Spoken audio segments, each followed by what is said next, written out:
He was slight, small, not very tall.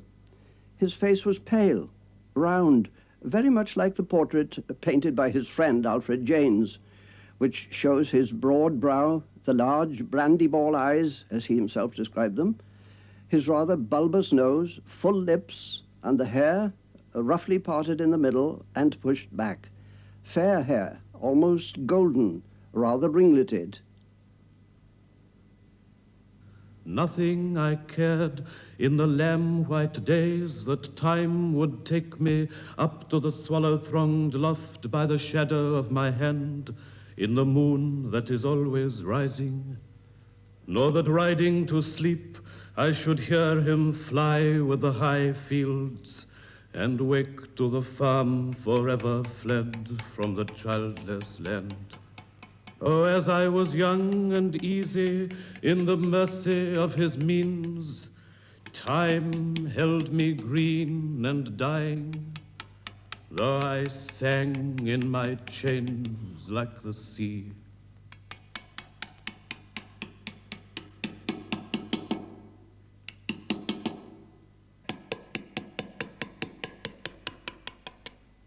When a stone was placed in Westminster Abbey to the memory of Dolan Thomas, there were some who, recalling his reputation as a hard drinker, and some said worse, thought him an unlikely candidate for such fame.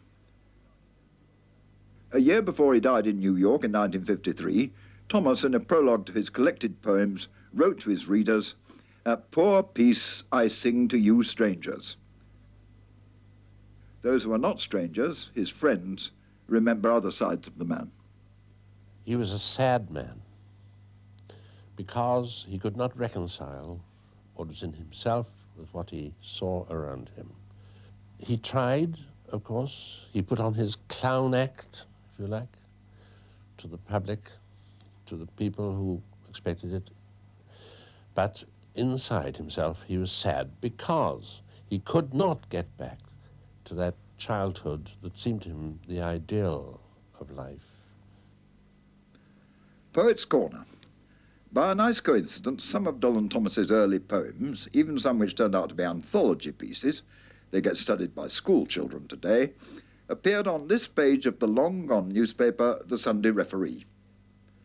This one appeared in October 1933, just 2 days after Thomas's 19th birthday.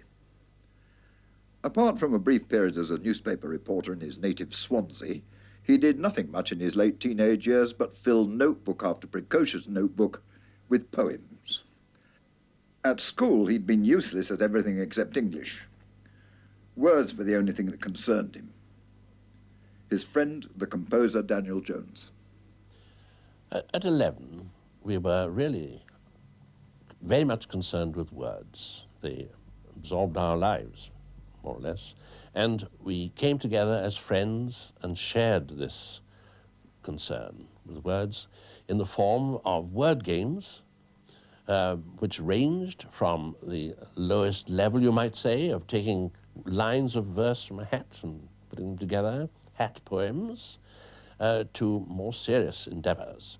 In those poems, I wrote the odd number line, and he wrote the even number line, and we made the rule that we didn't criticize each other's lines. And it is extraordinary, the variety of poetry we produced in this way. For example, it ranged from the beautiful, the gentle, to the brittle and the hard. And I'd like to read you the beautiful, the untouched beauty. He turned his forehead to the trooping air and stood there breathing like a god. He had sought them with a slender rod, calling out to them, "I am Azalea." He is there who walks upon the clouds with coral eyes. They whom he calls upon are many. I am Azalea of the loud sun. He stands preparing incense for their feet. I am Azalea. His call is sweet. Now that's a beautiful one, isn't it? Really beautiful. Alfred Janes, who painted this portrait.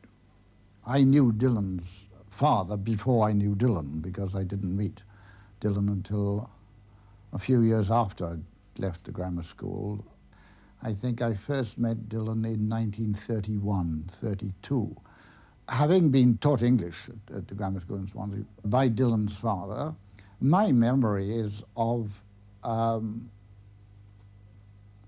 extremely irascible teacher, very impatient, and could be quite cruel if his messages didn't get across, but a magnificent reading voice and enormous enthusiasm for reading. He was happy when he was reading or quoting, and he did this quite magnificently. I think everybody who went through Swansea Grammar School will recall this reading and the way he'd completely lose himself when he was reading.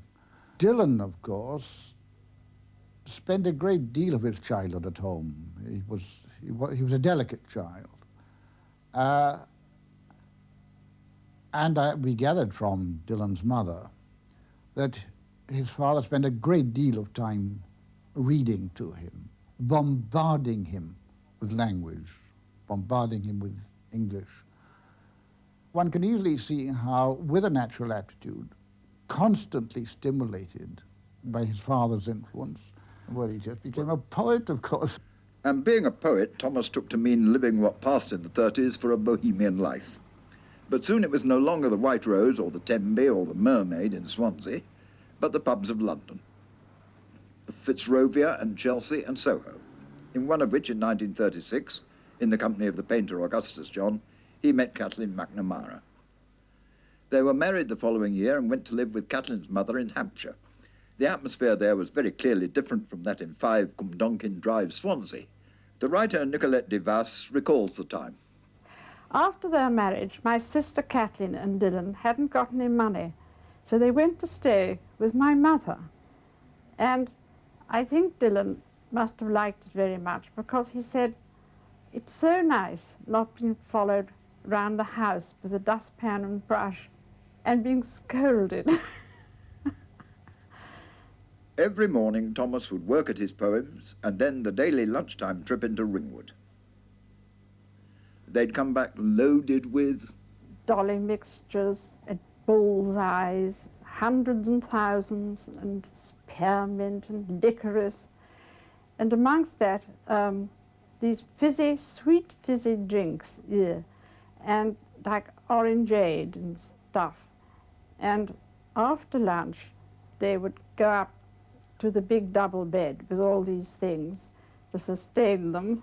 And when they weren't eating and nibbling or drinking, they would read aloud to each other.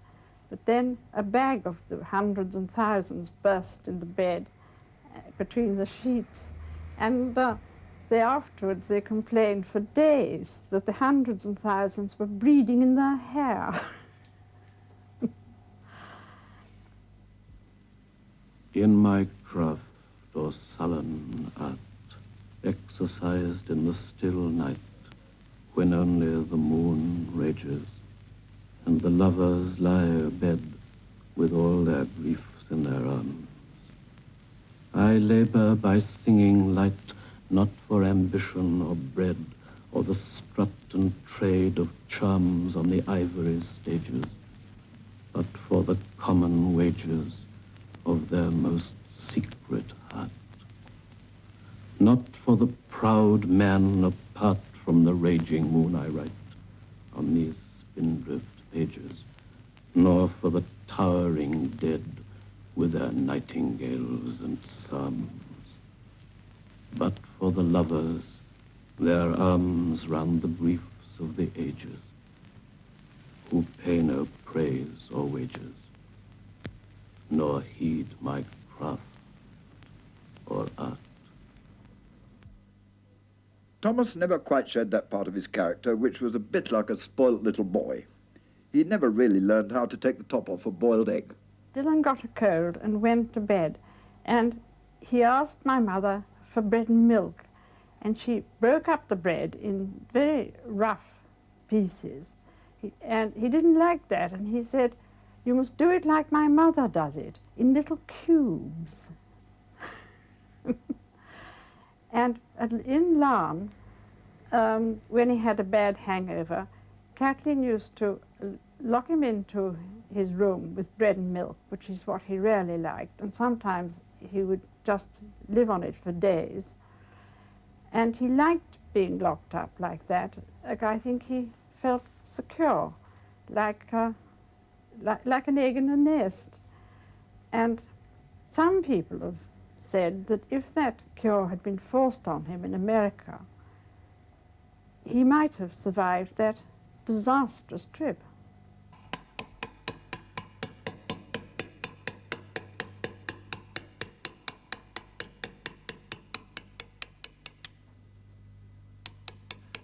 Thomas's hometown of Swansea had been flattened by the German bombing of February 1941.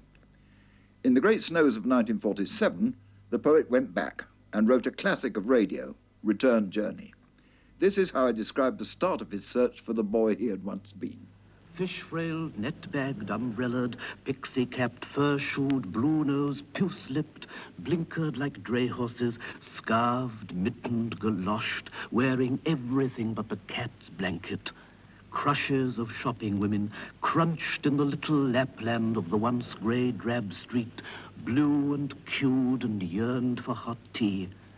As I began my search through Swansea town, cold and early, on that wicked February morning, I went into the hotel. Good morning. The hall porter did not answer. I was just another snowman to him. He did not know that I was looking for someone after 14 years, and he did not care. He stood and shuddered, staring through the glass of the hotel door at the snowflakes sailing down the sky like Siberian confetti. The bar was just opening, but already one customer puffed and shook at the counter with a full pint of half-frozen Towie water in his wrapped-up hand. Seen the film in Elysium, Mr. Griffiths? It snows, isn't it? Did you come up on your bicycle? Our pipes burst Monday. Pint of bitter, please. Proper little lake there is in the kitchen. Got you wearing Wellingtons to boil egg. 1 of 4, please. The cold got me just by here. And 8pence change. That's your liver, Mr. Griffiths. You've been on the cocoa again. I wonder whether you remember a friend of mine. He always used to come to this bar some years ago, every morning about this time. Just by here it gets me. I don't know what would happen if I didn't wear a band. What's his name? Young Thomas. Lots of Thomases come here. It's a kind of home from home for Thomases, isn't it, Mr. Griffiths? What's he look like? He'd be about 17 or 18. I was 17 once. And about medium height. Above medium height for Wales, I mean. He's 5'6½". Thick blubber lips, snub nose, curly mouse-brown hair, one front tooth broken after playing a game called Cats and Dogs in the Mermaid Mumbles. Speaks rather fancy, truculent, plausible, a bit of a shower-off. +4s and no breakfast, you know. Used to have poems printed in the Herald of Wales. There was one about an open-air performance of Electra in Mrs. Bertie Perkins's garden in Sketty. He lived up the uplands. A bombastic, adolescent, provincial bohemian with a thick-knotted artist's tie made out of his sister's scarf. She never knew where it had gone. And a cricket shirt dyed bottle green. A gabbing, ambitious, mock-tough, pretentious young man. And moly, too. There's words. What you want to find him for? I wouldn't touch him with a barge pole, would you, Mr. Griffiths? Mind, you can never tell. I remember a man coming here with a monkey. Called for art for himself, and a pint for the monkey. And he wasn't Italian at all. Spoke Welsh like a preacher. Thomas's work for radio, freelance writing for the BBC, had been increasing. And when he went to London from Wales, which was often, there were pretty regular ports of call. It's part of, perhaps even the heart of the Dylan Thomas legend that many, including myself, found life very much brighter when Dylan walked into a pub. Of course, naturally, he was a poet, lived on words, and so there was the spontaneous wit that to take any advantage and use it. So he had the double thing of being the rarest of things, a genuine wit, at the same time, a most accomplished performer. The Wheatsheaf was one of Thomas's London haunts. Dan Davin remembers his first sight of him there. Dylan was small, and many of his acolytes, parasites, or devourers of his personality were bigger than he was, but nonetheless his eyes were startlingly striking in some curious way. And I thought, here's a man with the power to evoke laughter, and I myself like laughter, and I would like to meet this chap. But in any case, of course, I had long since heard of him as a poet, and it's always interesting to put a personality together with a poet. And I felt in him that quality of vitality that produces a richer sense of life, in a sense, the richer sense of life that people drink to get, and in rare cases listen to get, although mostly they talk to feel.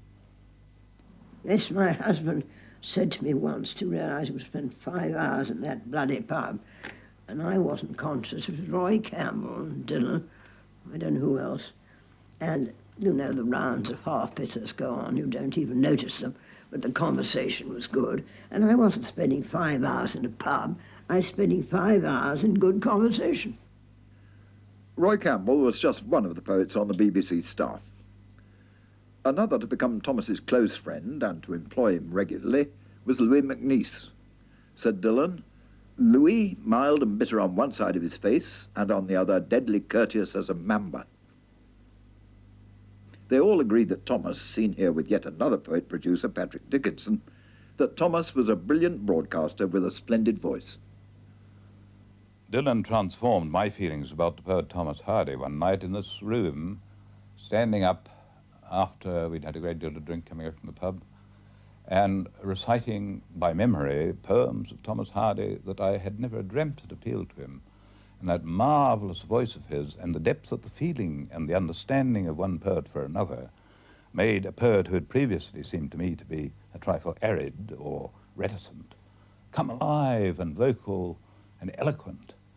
And he read poem after poem, and we all got more and more moved. But Dylan himself, in the end, couldn't go on because of the tears in his eyes. We, being more trained in English ways, were able to repress our tears. But we felt them just the same. Dylan was extremely conscientious, deeply respected the skills of actors, wanted to do his own performance well, and to my experience, Dylan always left the George half an hour before anyone else, and when we got back, he was working on his part in the studio like a real pro. And this is the thing people forget. Nobody leaves a pub to go and work in a studio when there's convivial and good friendly company and good drinking going on, unless they're really serious about the work. In 1948, Dylan Thomas went to live in Larne, in a place called the Boathouse, on the edge of the Towie estuary in Carmarthenshire. It had been bought for him by Margaret Taylor, wife of an Oxford don and a generous patron who was often to get the Thomases out of money trouble. He had lived here before and had visited the area since his boyhood. All his grandparents had come from Carmarthenshire. He feigned ignorance of the wild life around about. To me, he once said, all birds are seagulls except robins, and he never bathed in the sea. In fact, he hated getting his feet wet. But the slow, ling-de-long pace of life here suited him. And there are plenty of snapshots that indicate that, despite later conflicting views, he enjoyed a certain domestic happiness. His daughter, Ironwe. He spent a lot of his time out of the house. But when he was in the house, we all had our separate activities. We were not expected to be with my father. We didn't expect it. If he sort of graciously condescended, as it were, to call us, that was something different. He would ask me to come and read with him or whatever. But he'd have his meals separately to us. I mean, it even went to the extent of when we travelled in the train, he would be in one carriage reading his novels, usually Agatha Christie, and eating his sweets, and we'd be in the other, part of the train with my mother, in carriages not too far apart, but definitely apart. Ironwe was 10 when her father died, away at school, but she has vivid memories of some of her holiday times. I do have a very, very happy recollection of at least a couple of Christmases spent when my father was at home. And even then, although he he did play a lot of games with us in the afternoon after his pub session in the morning. Even then, it was always for a predetermined time. He would not spend the whole day with us, and it was never casually. He was never casual in his relationship to his children. He would put a time aside, or he would decide he could just face us, and obviously at Christmas we had the whole afternoon with him. About Dylan Thomas's liking for pubs, some of his real drinking friends, as distinct from his casual drinking acquaintances, maintain that while he spent a lot of time in pubs, his actual capacity for drink was not all that great. And certainly when in drink there were sometimes scenes with his wife Kathleen. In a live television interview in 1975, she had this to say. The end of the evening, when the drunkenness came upon us, upon me anyhow, we had terrible physical fights and bangings and pummelings, and I think I was the violent one, though. I don't think Dylan got into many physical fights without me. And what would be the outcome of those fights? I mean, were these sudden brief flare-ups? The outcome, I think usually we'd pass out in the bed and we'd wake up in each other's arms. It was usually like that. We were very tender afterwards. To be witness of one of these rows was extremely painful. In fact, it was very ugly. And they really went at each other and did quite a lot of damage. But to them, it didn't seem to make, it was just like bickering to another, what it would be to another couple. It would be like bickering, and they didn't suffer, but it was the outsiders that suffered. And really, they ganged up, the two of them together, against society, and they were really a couple of outlaws in that sense. That's the way he liked to think of us together, being just these two terrible children. And we lived up to that very conscientiously. That legend, that image. It was bloody hell. I'd gone down on Dylan's invitation to spend a fortnight at Lawn, and no sign of Dylan when I arrived, though he'd bought a bottle of gin, and Dylan buying bottles, it's rather rare, and Kathleen had a big scar from the quarrel before last, because they're both about the same height, and Dylan had left the house, but the night before I arrived, had rung up, reversing the charges, and saying, I'll never hear this voice again. You know, Dylan's ham voice. And as he reversed the charges, we all knew where he was. So we let him squander in his self-pity for a fortnight. And then Kathleen insisted I go with them, and I wasn't very happy. I don't mind the conjugal rows, I got used to, but keep away from conjugal reconciliations. They were having a wow of a time, kneeling in front of each other, screaming, sorry, grief. I mean, it was high drama of a low sort, you know. I am hypochondriac. I have lots of pills. I also had Vaseline hair tonic and certain medicines for women, period pains and various things. Dylan took a hearty swig of all, including Vaseline hair champagne, tore open his shirt, with very hairy chest, and said, I'm the strongest man in the world, and went over flat on his back and up to the counter. Then he lay in bed, and when he heard Kathleen's footsteps, he groaned and groaned. And when the footsteps went away, so did the groans. He's a complete fraud in some ways. He's like a little boy. After Dylan's death, Kathleen wrote in her book, Leftover Life to Kill, he said he loved me, that I was the only woman for him, and whatever the evidence to the contrary, I believed him and still do. And if I waited 1,000,000 years, I could not forget Dylan. This is how she took stock of their relationship after just 20 years.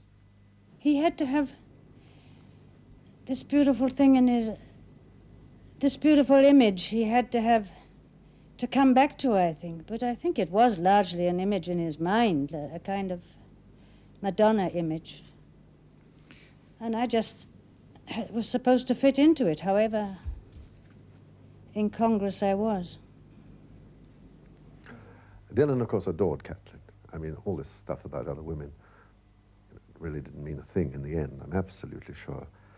Of course, she resented Dylan's continual exhibitionist success in pubs, because after all, Catlin was a person in her own right and well used to being so. And then she was totally eclipsed, as everyone was. And also, she rightly thought that a lot of people pounced on Dylan, and she was quite grateful if people helped him, but more people were draining his energy and draining even his cash, you know, because he didn't have much, but he spent it when he had it. And Catlin didn't like all that, but mostly I think she didn't like being number two. I still feel very disapproving about his weaknesses, and I think he indulged himself terribly, because I'm a very puritanical person, I think, at heart, and he just did every bloody thing he wanted to. You know, he had no curbs on him at all. And then he was a kind of professional charm boy, and I despise that. Dylan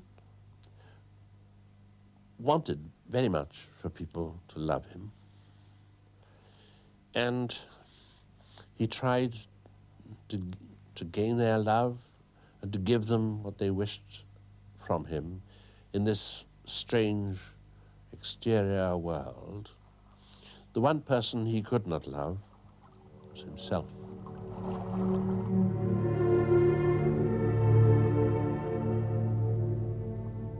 In his Fourth Symphony, written in memory of his dearest friend, Daniel Jones wrote with love of the tragedy he saw in Thomas's life, the lyricism and the sadness.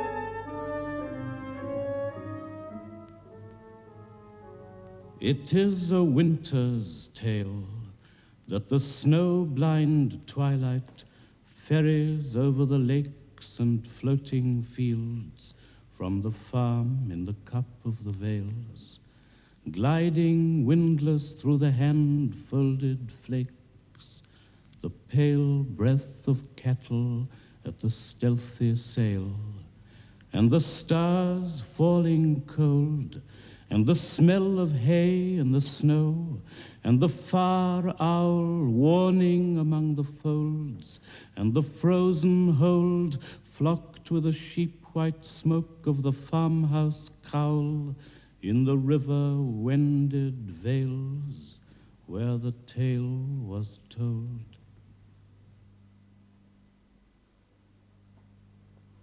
One night, it so happened it was the night that my review of his collected poems appeared.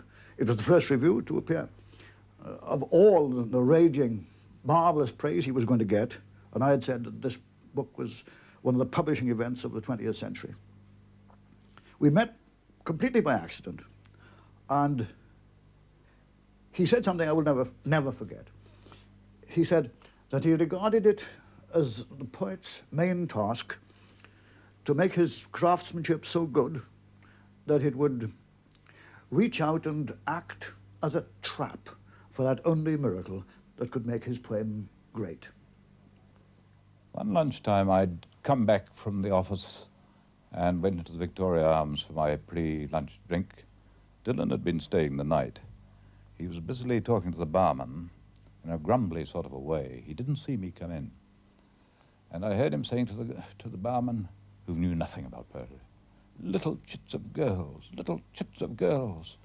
I've spent my life and everything I've got trying to write poems, and little chits of girls say, I eat the wind and I drink the rain. I could have written that if I'd had the time and been able to concentrate enough. Little chits of girls." And then he turned round and he saw me and was rather apologetic. because it was my daughter Delia who had come into the house while he was waiting for the pubs to open and had said, "Are you the man with poems in his head?" And he said, "Well, I suppose I am." And she said, "I have a poem in my head." "What is it?" said Dillon, very courteous as he was to children. "I eat the wind and I drink the rain." The pubs were open and Dillon fled in the dudgeon of a master. I remember going to Larne one afternoon and beating on the door of the boathouse and being admitted by Catlin. I went into the sitting room, and Dillon was lying under the clothes on a divan bed, surrounded by packets of sweets of various kinds, and copies of Chums, the Boys' Annual, and various comics. And remembering that afternoon, I've often thought that it wasn't that Dillon failed to grow up, but that he hungered for and hankered for the lost age of innocence that is in the notion of a spent and past childhood. Most of us are able, perhaps ineptly, to come to terms with the fact that time does pass. He couldn't stand this notion. And I do remember him quoting and stressing the importance in his whole philosophy and his vocabulary, that passage of Traherne from the Centuries of Meditation, which starts, "The corn was orient and immortal wheat, which never should be reaped nor was ever sown," and ends, "With much ado I was corrupted and made to learn the dirty devices of this world, which now I must unlearn again, that I might enter again the kingdom of heaven." And I think that's at the heart of Dillon Thomas. It was my 30th year to heaven, woke to my hearing from harbour and neighbourwood, and the mussel pooled and the heron priested shore, the morning beckon with water praying and call of seagull and rook, and the knock of sailing boats on the net-webbed wall, myself to set foot that second in the still sleeping town and set forth. My birthday began with the water birds, and the birds of the winged trees flying my name above the farms and the white horses. And I rose in rainy autumn and walked abroad in a shower of all my days. High tide and the heron dived when I took the road over the border, and the gates of the town closed as the town awoke. A springful of larks and a rolling cloud, and the roadside bushes brimming with whistling blackbirds, and the sun of October summery on the hill's shoulder. Here were fond climates and sweet singers suddenly come in the morning, where I wandered and listened to the rain-ringing wind blow cold in the wood far away under me. Pale rain over the dwindling harbour, and over the sea-wet church the size of a snail with its horns through mist, and the castle brown as owls. But all the gardens of spring and summer were blooming in the tall tales beyond the border and under the lark-full cloud. There would I marvel my birthday away, but the weather turned around. It turned away from the blithe country, and down the other air and the blue-altered sky streamed again a wonder of summer with apples, pears, and red currants. And I saw in the turning so clearly a child's forgotten mornings when he walked with his mother through the parables of sunlight and the legends of the green chapels and the twice-told fields of infancy, that his tears burned my cheeks and his heart moved in mine. These were the woods, the river and sea, where a boy, in the listening summertime of the dead, whispered the truth of his joy to the trees and the stones and the fish in the tide. And the mystery sang alive, still in the water and singing birds. And there could I marvel my birthday away, but the weather turned around, and the true joy of the long dead child sang burning in the sun. It was my 30th year to heaven, stood there then in the summer noon, where the town below lay leaved with October blood. Oh, may my heart's truth still be sung on this high hill in a year's turning. Dylan as a whole, and not as one of his impersonations of himself, was a concentration of his own contradictions, like one of his own poems. And that concentration and the contradictions together created the kind of tension without which a poem cannot be a great poem. I think in spite of everything that's been written about Dylan, and I suppose he's been written about as much as any writer in this century, there is still, I think, an unknown Dylan. There was a side of him, I think, in spite of all this outgoingness, as it were, in his personality, there was something, I think, which remained secret, about which we don't know. Keats says something about our being unable to spot the inner life of an artist. Well, I think that the inner life of Dylan was something which none of us really could comprehend. Well, Dylan was chameleon-like. I can express it only that way. That he suited himself to the medium, the circle he was in, and he would give them whatever they expected of him, required of him, but at the same time, there was a real Dylan beneath it all. The division he'd created between his true or interior self and the external appearance he gave became wider and wider. In fact, it was the external that introduced him to more fame, more in adulation, and people more friendly and so on, apparently, without knowing what was within. The two things separated in a tragic way. He couldn't bring these two things together. It was impossible. They were separating. And there was no way in which he could bring those two together and go on living in that way. On his fourth visit to America, he was there to write a libretto for Stravinsky.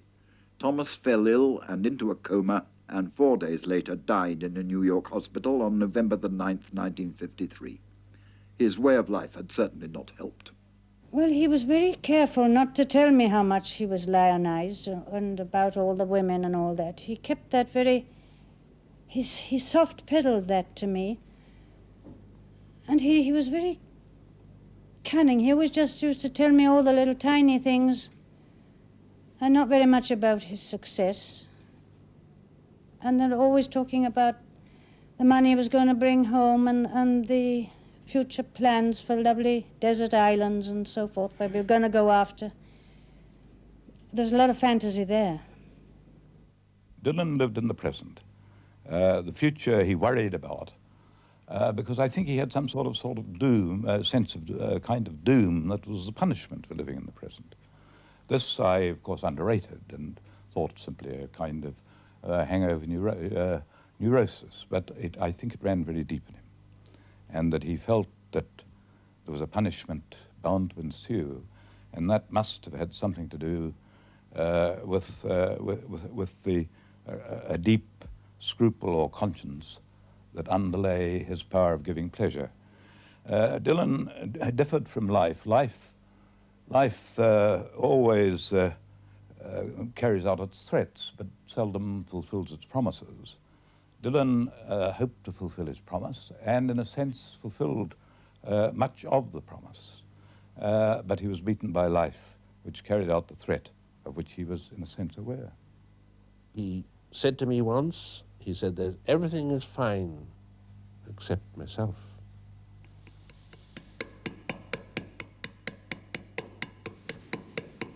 think he deliberately wanted to do away with himself before he was 40. He was just escaping from the worst side of life. He didn't want the declining into old age, and I really can't blame him. Who does? There's no question about it. He thought about death every single day of his life. One night, we'd gone back from a pub, Catlin, Dylan, some other friends, with me and my wife, to my own home. And it got late, and it was clearly better that Catlin and Dylan stay the night. But Catlin said no, she wanted to go home at all costs because she liked to wake in the mornings in her own little box and know exactly where she was. And Dylan said, one morning we'll wake in our own little boxes and know all too well where we are. And he turned to me and he said, I die every night. And when I wake again in the morning, well, that's a bonus. People have looked at photographs of Dylan and said, well, there's a wish for death in those eyes. But I don't see it that way. There's something perhaps worse. There's a feeling of doom. They're doom-laden eyes, not those that foresee death. For me, the greatest of Dylan's poems is the prologue that he wrote late for his collected works, which in a sense people might consider to be an epilogue to his life, and in a sense it is an epilogue to his life, but it does show that before his death he was at the height of his powers, and out of the thunderheads that grew around him there was many a flash of lightning that might have still been to come.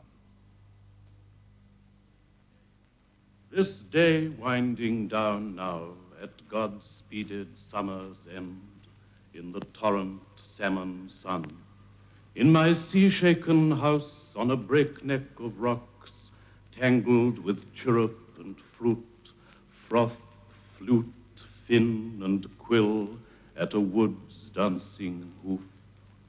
By scummed starfish sands with their fishwife cross gulls, pipers, cockles and sails, out there crow-black, men tackled with clouds who kneel to the sunset nets, geese nearly in heaven, boys stabbing and herons, and shells that speak 7 seas. The two halves of his life, they actually split apart, so that when it came to his end, it seemed impossible to combine them into one harmonious person. It always had been so, and I am a fatalist, and I think the time had come for him, for the end.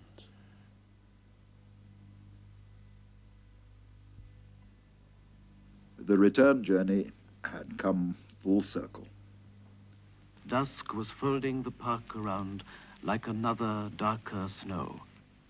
Soon the bell would ring for the closing of the gates, though the park was empty.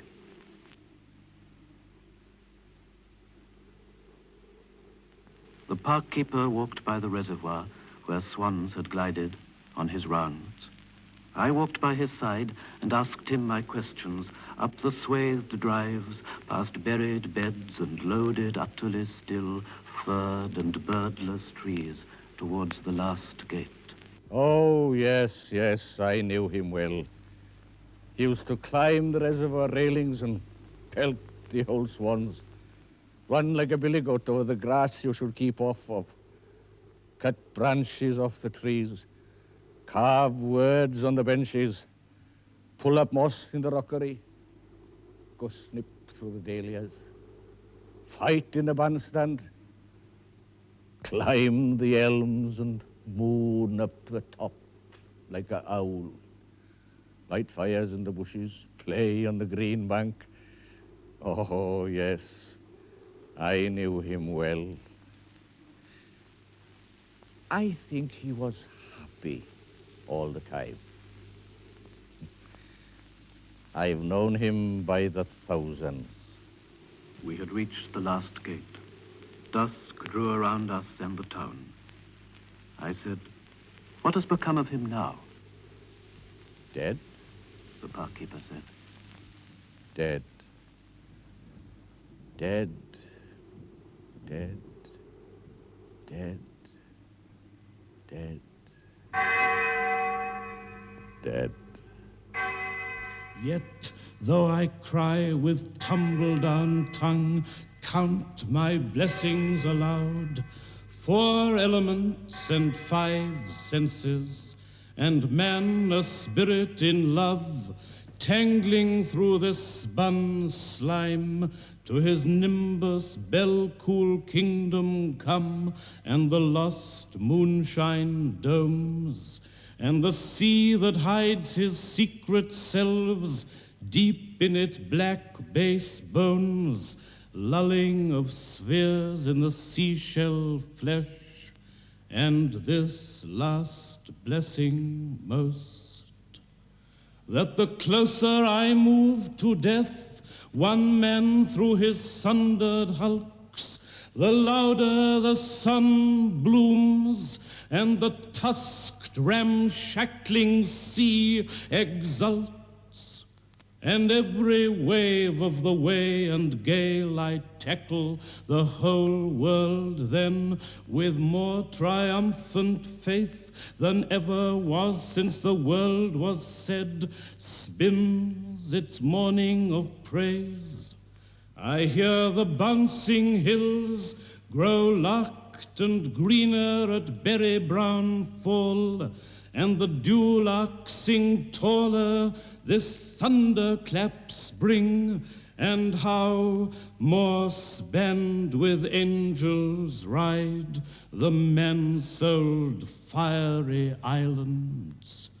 Oh, holier than their eyes, and my shining men no more alone as I sail out to die.